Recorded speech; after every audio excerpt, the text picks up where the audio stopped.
Hello and welcome to History Through Fiction, the podcast. I'm your host, Colin Mustful, and today I am delighted to be joined by Ciera Horton McElroy, the CEO of Clover and B Communications and the author of Atomic Family. Ciera, hi. Hi, Colin. I'm thrilled to be here. Thanks for having me. Definitely. We've talked several times. I had you on What's New in Historical Fiction when your novel came Mhm. out, Atomic Family. But today I actually want to talk to you about Clover and B Communications. Tell us what it is and what services you offer. Yeah, well, we are a boutique communications consulting firm. And what that means is we specialize in messaging strategies. We combine storytelling with marketing strategy. That's everything from identifying your brand to the copywriting that's needed to build out your platform, to full scale communications campaigns. So we work with nonprofits, for example, like a Giving Tuesday campaign for fundraising, and then we work with a lot of authors as they prepare to launch their books in the world. And then we also work with film studios and production companies, and we do film messaging and marketing in the entertainment space. So, kind of a lot of different things, but big picture is we're writers and we're strategists, and we identify what is the message that will move the needle.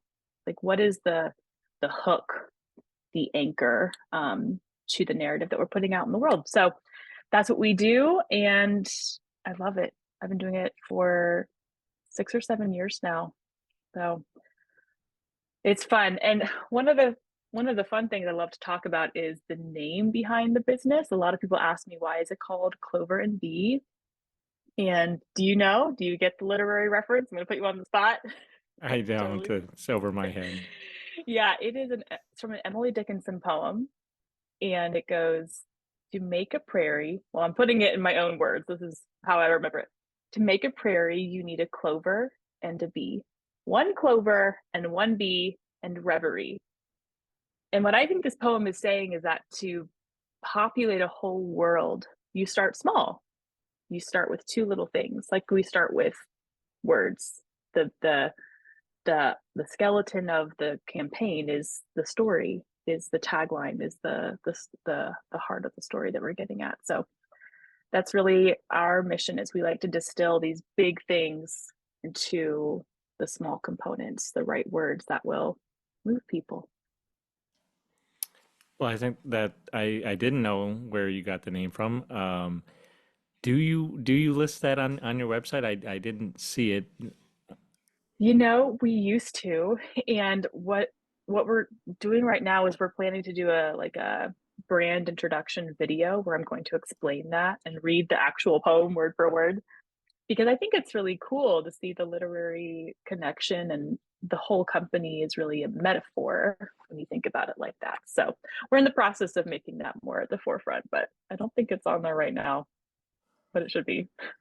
Well, I mention it because, ironically, I launched a new imprint called Wandering Cloud Press, and it is based on the poem "So I Wandered Lonely as a Cloud," Yeah, and I have it up there on the front page, and so anyways, I love um, that. yeah. I love that. That's awesome. Hey, bring Well, poetry back, right?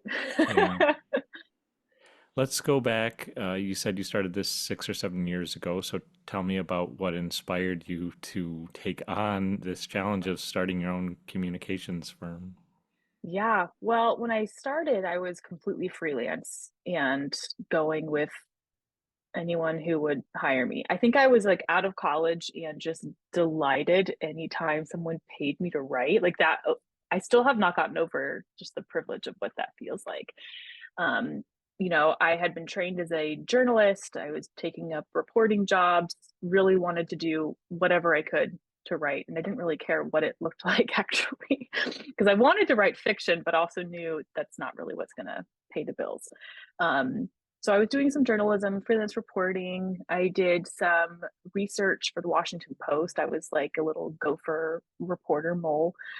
And then I got offered a amazing opportunity to work on a marketing campaign for a film. And I will be the first to say, I was unqualified for this. Like, I was a reporter and a novelist in training. I had no book out, but I was a very good writer. And there was an opening to do communications work. So it was partly copywriting, but also business and strategy, which that was the stuff I didn't really know a lot about.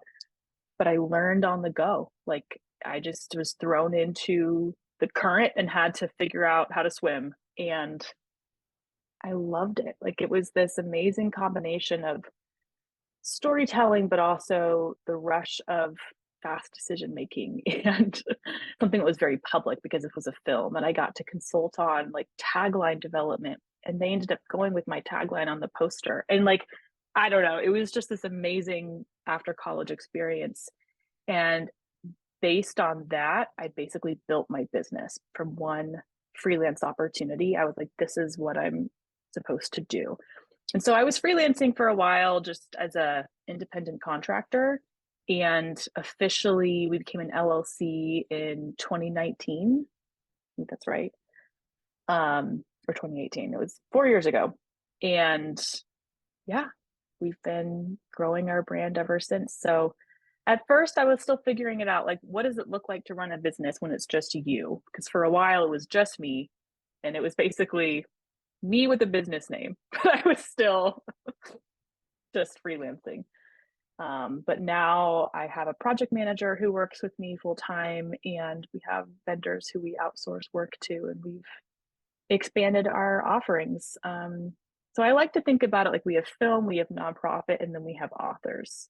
And sometimes there's something that appears outside of that.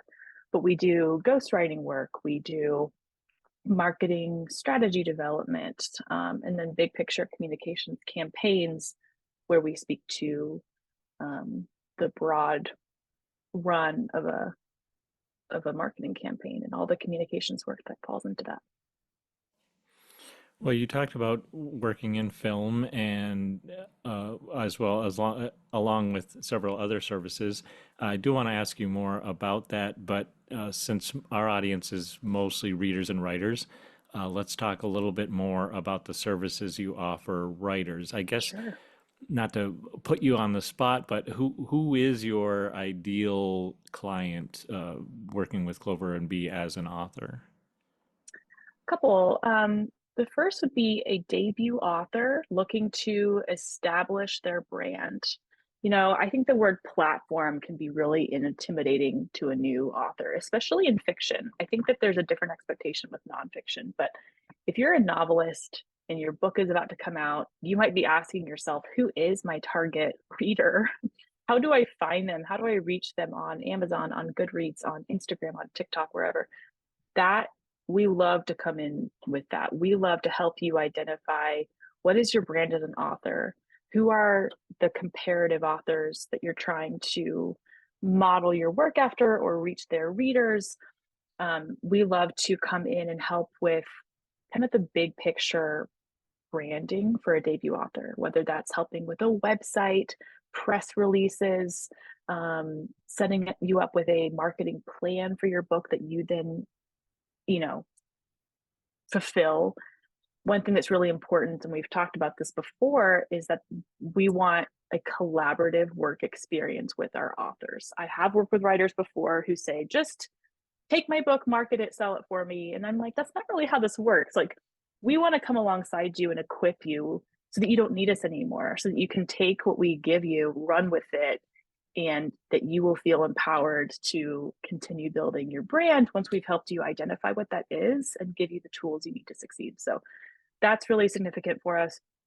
And then on the ghostwriting side, which is separate, but I think kind of similar, is we work with a lot of um, professionals who want to write a book, but maybe don't have the time or don't have the skill, but they have a story they want to share. A lot of people who want to write a memoir or maybe a self help book to help their business brand.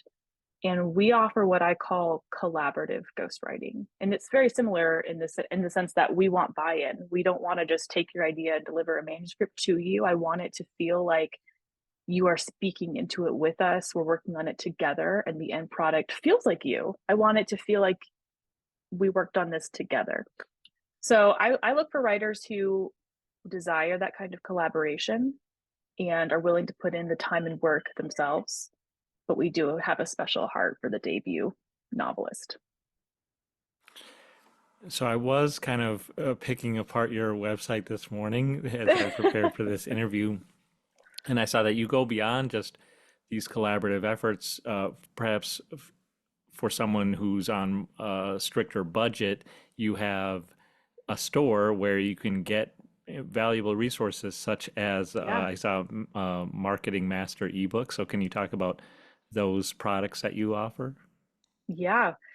I'll say up front, hey, ghostwriting is an investment. Like it's it's a lot of work and a lot of time. So we offer these resources that are, I think they start at $15. So price points for everyone. But the Marketing Master ebook is designed to help you know how do you market your book? What is the timeline? How far out in advance should you be sending out advanced reader copies? Should you be setting up a Goodreads profile? Should you be claiming your Amazon author profile? And on and on and on.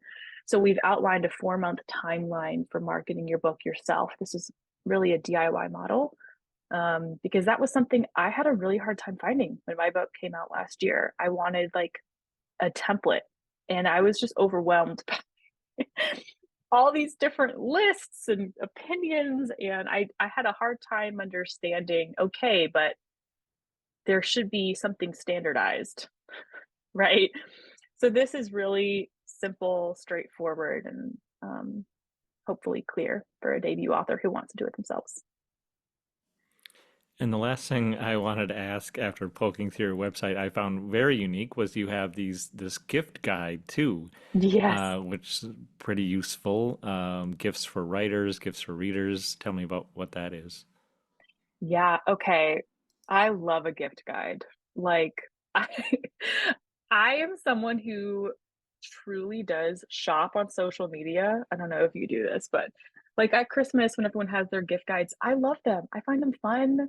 They're curated, they're beautiful. So I made our a gift guide for writers with literary themed gifts. And I hope it's fun. It has things that I would like a little book caddy that like holds your book open for you and book lights, and but it also has gear that we really use. Something I love is my free write typewriter. Have you seen those, or do you have one?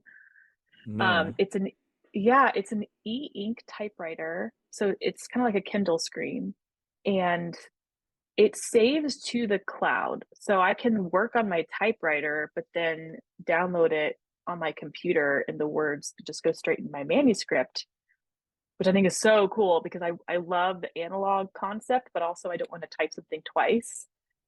So we have some like fun gear like that listed too, which we really use at Clover and B. Uh, Tell me a little bit more about what Clover and B does from a faith-based perspective. I saw there's a lot of faith-based media there. So, Yeah. what does that mean necessarily? So we work primarily in the inspirational entertainment category of film. So right now we are part of the Kingdom Faith Marketing Services team with Kingdom Story Company. They are a premier production studio in partnership with Lionsgate. And so we run communications for their film campaigns. We just opened a movie called Unsung Hero. That was the For King and Country film. It opened April 26th. And we're working on a World War II film called Whitebird opening in October. And so the vision there with Kingdom is that we're telling stories that leave you with a sense of hope. They remind you of your humanity. They ladder up to something bigger. And so everything that they put out is meant to be films that families can enjoy together, but that are telling hopeful, redemptive stories. And so that's really what our strength is in the faith entertainment market, is identifying the messaging that will support those films and drive ticket sales at the theater. So you got the opportunity to work on Jesus Revolution, which looked That's like right. it was a great success. Tell me about that experience, and then also, can you tell me a little bit about the differences between working in film and working with writers? Yeah, for sure.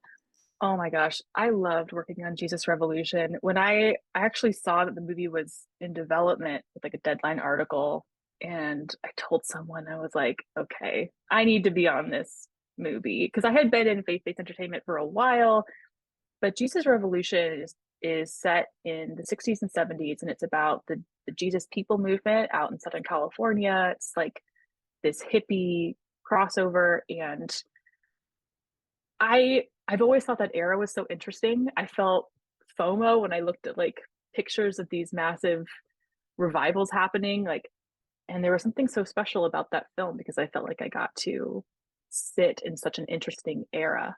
Like this is similar but related, or similar but different. I was just listening to a podcast interview with Taylor Jenkins Reid, and she's talking about why she writes the books that she does, and she wants to sit in that world. She picks like a setting she wants to be in, like Daisy Jones and the Six. That's kind of how I felt with Jesus Revolution. It was a setting I wanted to be part of and I wanted to mentally escape to. So it was a really, really fun project.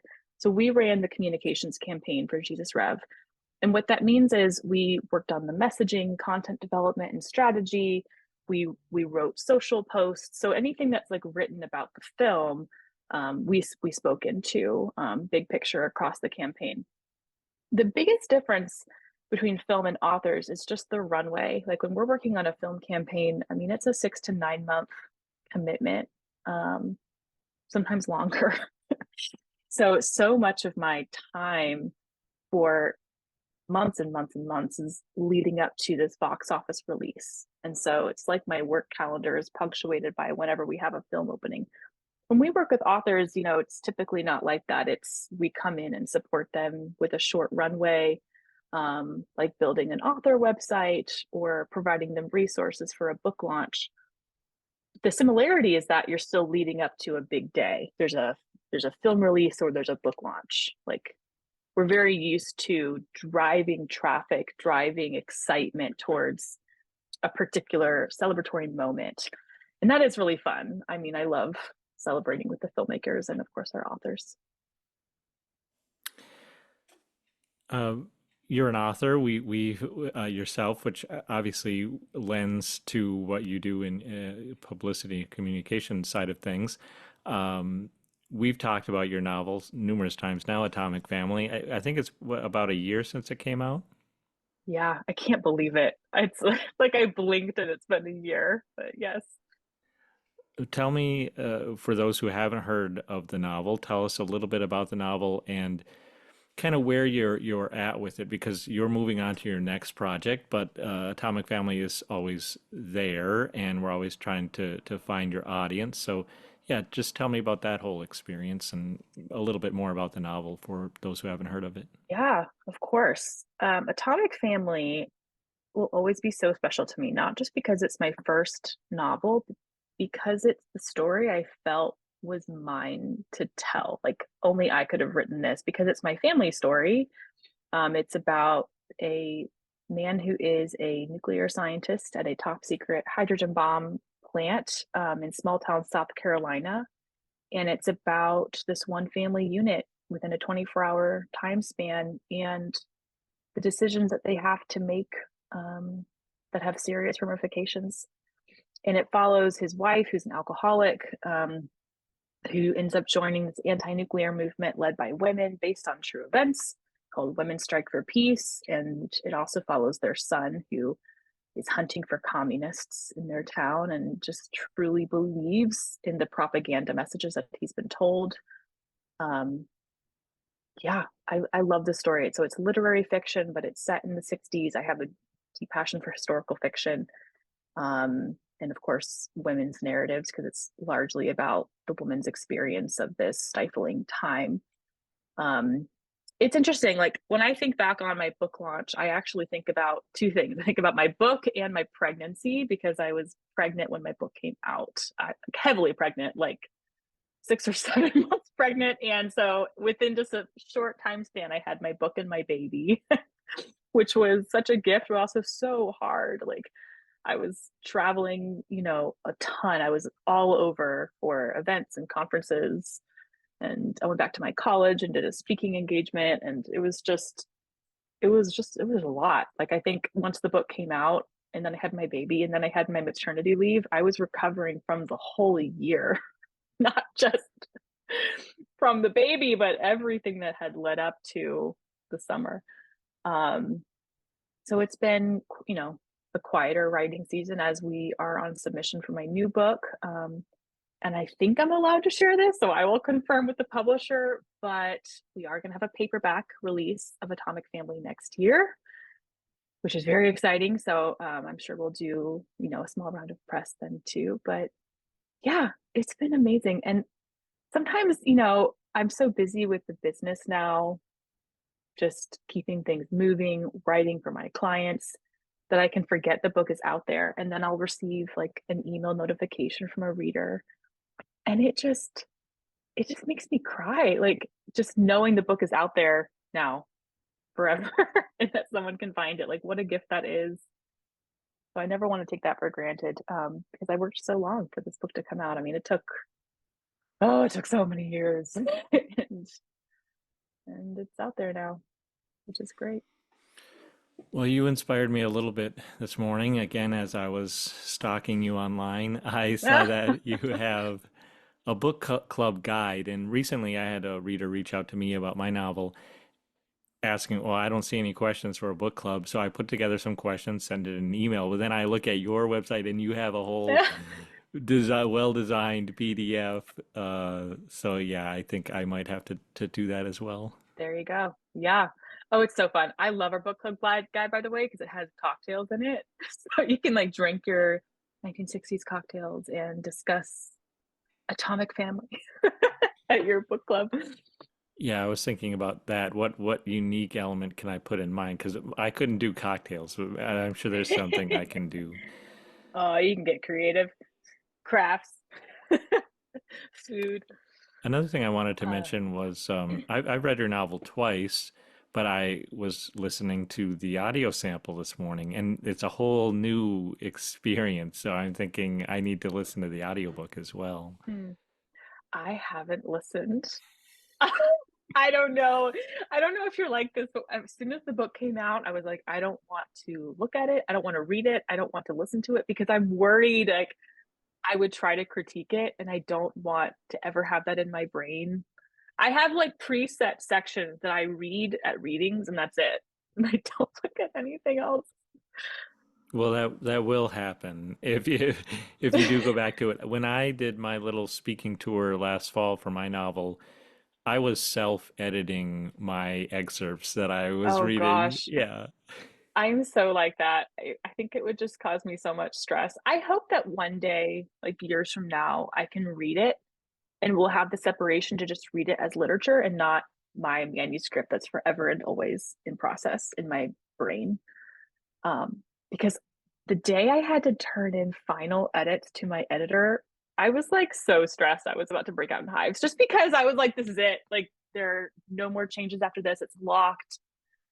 And the finality of that was very stressful. I mean, of course, exciting. Like, don't get me wrong, but you realize you're so ready to get your book done, but then there is a day where it is truly done and you cannot touch a single thing.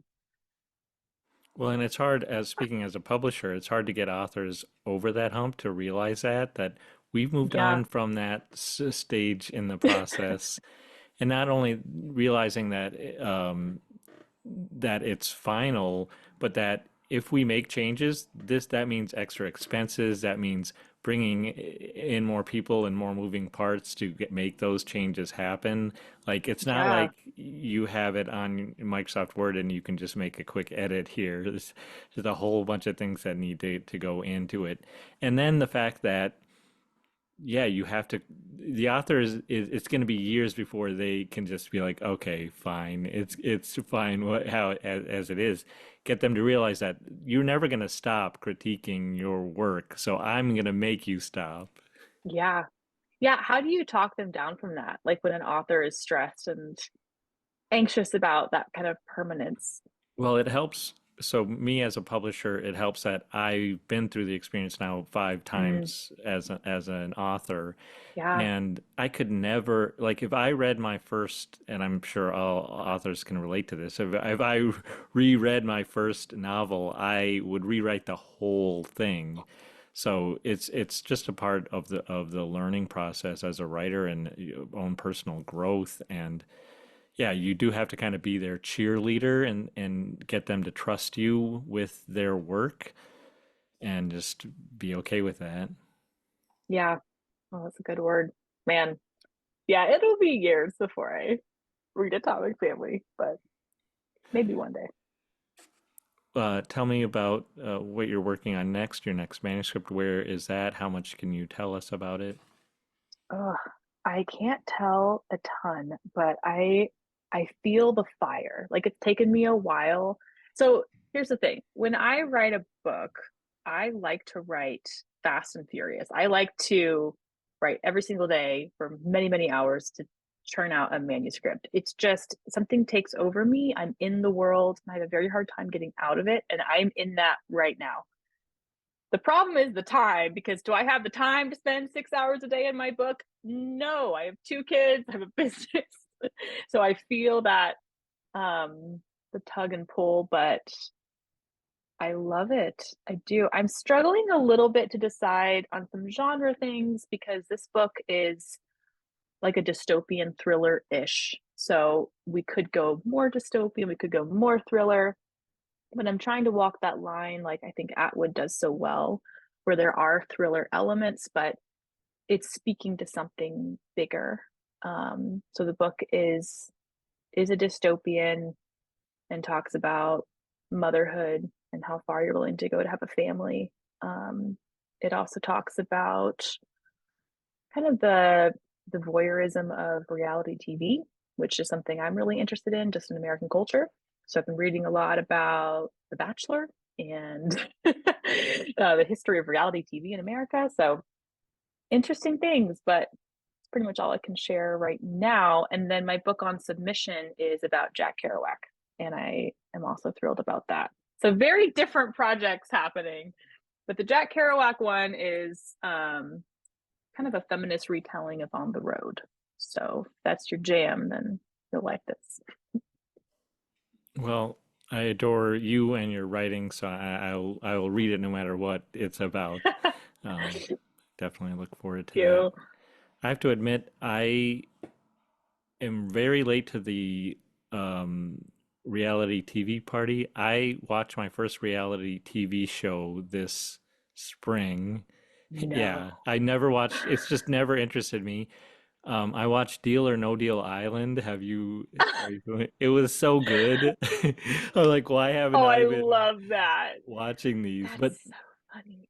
a lot of the reviews were like, "Oh, this is just a knockoff of Survivor." Well, I have never watched a single season of Survivor, so I'm like, "Well, maybe I should go back and watch that because I You love know, this." reality TV, they're all building off each other. And that was what I learned from The Bachelor. I read this book called Bachelor Nation, and everyone's like, oh, The Bachelor is the original, finding love reality TV show. Well, actually, no, because there were reality TV shows in the 60s that were like dating shows. And this is just something that's been part of American TV culture for a very long time. And I think I'm really interested in the finding love reality shows, the way that people pair up like Love is Blind or Married at First Sight. I think it's really interesting that people want to do that. Like, not forget about watching it for a second, but I just cannot imagine saying, yes, I will get married to a stranger, like a true marriage on television and go through this whole process. Like, that's just so wild to me. But then the fact that we want to watch other people's like domestic fights and I don't know, like it's just so interesting.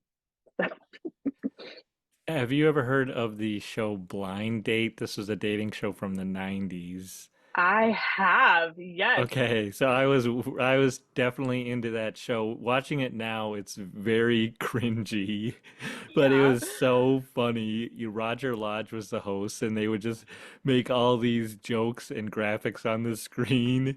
But that actually reminds me of now on TikTok, people are constantly filming, and so they're first of all they're always complaining about first dates, but then they're putting these first date disasters on TikTok, and people are Oh watching no. those, and so yeah, I in the '90s when I was a teenager, early '20s, I got into the show Blind Date. That's so funny.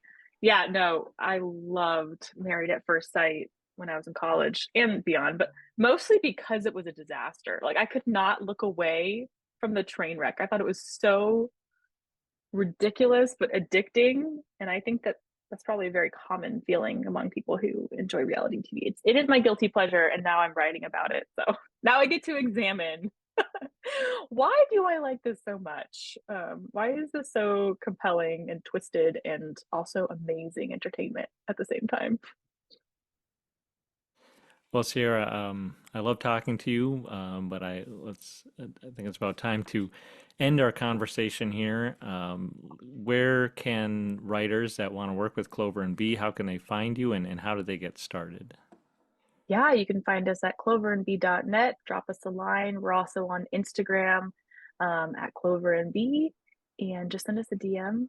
We'd love to hear about your project, and we would do a one-on-one consult to see how we can best support you. A lot of our packages are very personalized so that we offer what is the best fit for you and your needs. So we would love to chat and help support your publishing journey. Well, Sierra, thank you so much for joining me on the podcast. Congratulations on Clover and B, on Atomic Thank Family, on you. everything you've got going on. Once again, yeah, it's definitely a pleasure to talk to you. Yeah, thanks for having me.